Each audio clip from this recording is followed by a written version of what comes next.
Tom Keefe, the Senior Director of Marketing Operations here at Demandbase, and I want to spend some time to talk about how to plan for next year's budget. So I think the first step when you're thinking about planning for next year, and it's August 10th today, and we're already thinking about it for 2024, is really you want to talk to your executives, and not just your own marketing executives, but your sales executive, your customer success, your CEO, really every leader in the company, and make sure you're aligned on what the company objectives are, whether that's revenue growth, marketing's focus, where you're going to be focused more on retention, net new business, and pipeline. You want to make sure that you're completely aligned with the goals of the executive team and the company so that you make sure as you start allocating out budget, you start planning your programs, you look at what technology you're bringing on or you're cutting, that it's going to aid those overall goals of the organization. And, making sure you're speaking with your finance team well ahead of time so you can start modeling different variations of budget is very important. The last thing you want to do is assume, you're getting that amazing 20% increase year over year budget, but it turns out you're only getting 3.5. So once you start to kind of get those variations, you've aligned those company objectives, you want to start breaking it out, right? So if you want to talk about it from the lens of the entire marketing team, start with last year's budget. Look at the different teams that you have. Maybe you have a content team, maybe you have revenue marketing with demand gen, you have corporate marketing or product marketing. What did they spend last year? What did they spend that money on? What were the objectives that they were using that money to help propel success into? Hopefully you have this out, at least quarterly. If you have it monthly, that's even better. What were the spikes for each of those teams? Did content create more content and spend more money in Q1 versus Q4? Does the revenue marketing team have a busy season like maybe Forrester, Gartner, Dreamforce in the summer and the fall? Make sure that you don't just have what I'll call like that fixed allocation, right? 25% per team per quarter, because that's just not reality. We all know we have big events. We all know that there's changes in when we start promoting customers or having cabs, or even going to the extent of when we participate in partner-based activities, right? Maybe it's having a booth at a partner's event, or maybe it's a combined webinar or survey that you have to pay money into. You need to understand where these teams are spiking in their expenses. So my recommendation to you is sit down with all the VPs, sit down and start bucketing out how they see their money, right? Maybe if you're looking at content, we need a bucket for, third-party writers. We need to put money into a production budget. If it's corporate marketing, maybe there's specific, website allocations that need to take place. Product marketing, maybe there's an analyst bucket, maybe there's memberships to different associations, right? Going all the way down to revenue marketing, right? Do they own marketing ops? Is there a technology component? Is there an events bucket, a digital marketing, an ABM component? Make sure that you're putting up these guardrails for how these people are seeing how their money is being spent. Next, really, from the demand gen revenue marketing lens, you need to do a historical look back. You need to understand, what did we spend last year? Where did we spend it? And how much did we spend? But you also have to understand what channels were the most effective and what types of programs in those channels were effective. What objectives did that Q2 webinar really help you achieve? Which one of those channels were paid, right? Do you have paid social, paid search? And then which ones were free? Do you count, webinar technology cost as a part of your webinar cost? Or is that just jumbled into a general tech bucket? Then you want to start looking at your effectiveness, right? What channels brought in acquisition? What channels were more thought leadership, brand awareness? Are there ones that were done specifically for ABM, like maybe direct mail or specific field marketing and event budgets? What were the things that you did that were free, right? Did you repurpose content from last year that actually turned into a big meeting generator?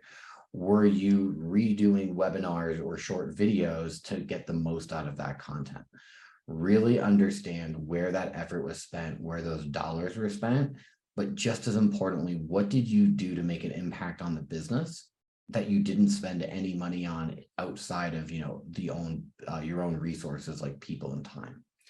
So once you've kind of figured out what channels you've partaken in, which channels were successful for which objective, you want to, and which ones brought in, the most pipeline and revenue, you have to sit down and ask yourself, with the resources I have from a headcount perspective, What can I keep doing well? What should I stop doing? Did you run a bunch of different tests in LinkedIn or Facebook, or maybe in different advertising mediums or different webinar styles? Should you continue to do these things? I also think there's a good place here where you can set up a budget for testing. I think it's really important that different teams, whether it's product marketing, the corporate marketing team, the CMO slush fund, where are you looking at? This is where we want to test for success or test for failure. You want to make sure that you're not budgeting yourself down to the exact penny. So we always say it's a best practice to make sure that each team and department has what we call like a surplus or a slush fund, whether that's 4% of your budget, 2%, a certain dollar amount per month per quarter. We can always try to understand every little comma and decimal in the plan, but things happen, right? Maybe product is launching a brand new feature that you weren't aware of to start the year. You need to make sure you give yourself some space so that you can pivot on the fly. Now, lastly, again, it comes down to that alignment on these channels, right? What channels are you using for which purpose? And, if you use multi-touch attribution, if you're looking at, journey stage placements of touch points, where can you focus those dollars, again, aligning to that objective of your team? Now, from a technology perspective, this gets a little bit more simple yet confusing, right? Because tech is more of a standard thing, right? You sign a contract with a vendor for 1 year, 2 years, 3 years.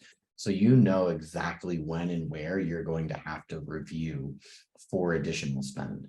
So one of the things I like to do is break out technology on a year-long basis and then highlight where those renewals are, right? I might know I have 32 pieces of technology and 8 of them are coming up in March of next year.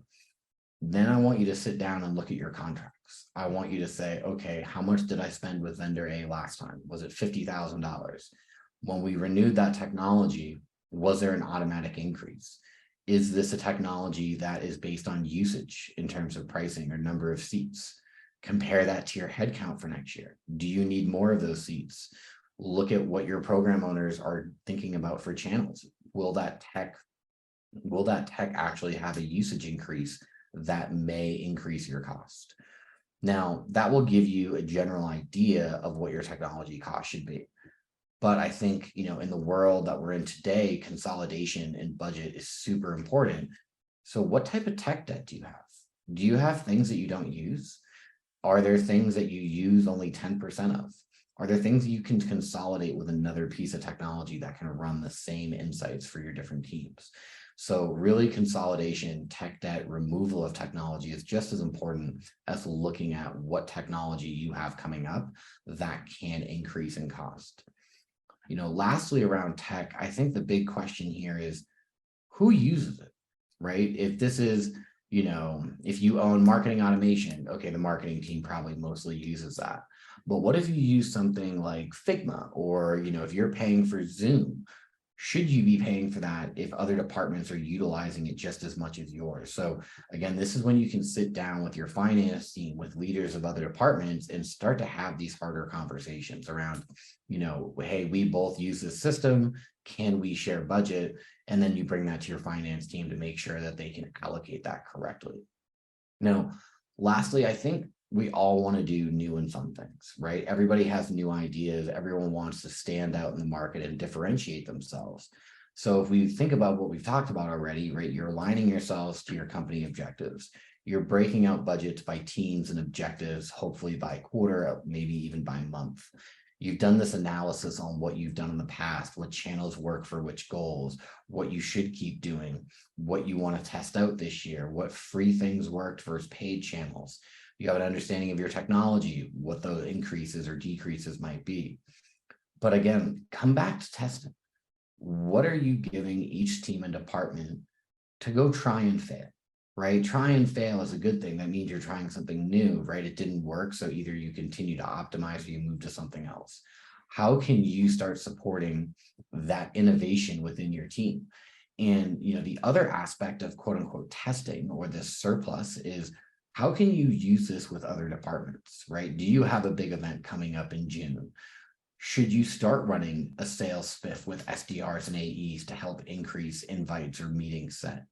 Can you do things with customer success where you can get, customer interviews, and the CSMs that get you those interviews get a little gift for getting them in front of marketing to do kind of a Q&A analysis around value or what's working, what's not. I think using your budget internally with other departments to help spurn new ideas, insights, and innovations is a great way to kind of put your budget to the side to make sure you're continuously testing, trying to innovate your current stack and your current practice today. And then lastly, making sure that the way you've budgeted your, different channels, your technologies, your different teams, what was the return on last year? And is that allocation today set up? If you got the same return, would you hit those new goals that you have? Planning is not just a one-person game. It is a team sport, whether it's, different marketing leaders, different sales leaders, customer success, maybe even product. I really do believe bringing in your product roadmap to your marketing planning is a massive requirement, so you can understand when do you need to put money aside for launches? When do you need to focus on more enablement or adoption of current things that you have today if you're more focused around retention? Just like data, budgeting is a team sport. And this is one of those things that if done in a silo will not be as impactful and successful as if you've done it all as a team.